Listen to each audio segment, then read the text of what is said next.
ഇടുക്കി മൂന്നാറിന്റെ തോട്ടം മേഖലയിൽ 47 വർഷമായി പ്രവർത്തിക്കുന്ന ലക്ഷ്മി പാലുൽപാദക സഹകരണ സംഘത്തിന് doctor Varghese Kurian award. Non ആപ്കോസ് വിഭാഗത്തിലാണ് 1 ലക്ഷം രൂപയുടെ അവാർഡ് ലഭിച്ചത്.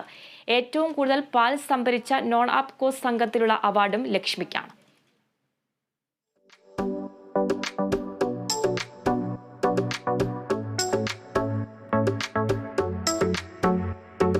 പഴയ മൂന്നാർ മൂലക്കടയിലാണ് ലക്ഷ്മി ക്ഷീരസംഘത്തിന്റെ കേന്ദ്രം.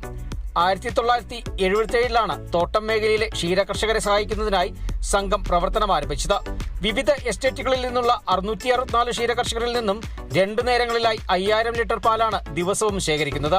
ഇതിൽ 3500 ലിറ്റർ മിൽമയ്ക്കും 1500 ലിറ്റർ പ്രദേശവാസികൾക്കുമാണ് വിൽക്കുന്നത്. 1977 தொடங்கப்பட்ட லட்சுமி பால் சங்கம் உங்களுடைய முழு ஆதரவோடும் அன்போடும் செயல்பட்டு வந்து கொண்டிருக்கின்றது. கேரளத்திலேயே மிக உயர்ந்த அவார்டான டாக்டர் வர்கீஸ் குரியன் அவார்டு லட்சுமி பால் சங்கம் முதன்மை சங்கம் என்ற ரீதியில் தேர்ந்தெடுக்கப்பட்டு வருகிற 19ஆம் தேதி அவார்டாக மதிப்பிற்குரிய பால்வளத்துறை மந்திரி திருமதி சிஞ்சிராணி மேடம் മന്ത്രി അവർ സംഘത്തിற்கு വഴങ്ങ ഇരുக்கின்றார்கள்.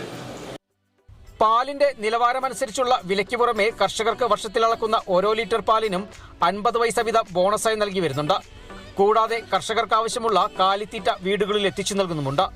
ക്ഷീരകർഷകരുടെ വീടുകളിലെ അംഗങ്ങൾ മരിച്ചാൽ 2000 രൂപ വീതം ധനസഹായം നൽകും. 20 ജീവനക്കാരാണ് സംഘത്തിൽ ജോലി ചെയ്യുന്നത്. പുലർച്ചെ 5 മുതൽ രാത്രി 10:30 വരെയാണ് പ്രവർത്തനം.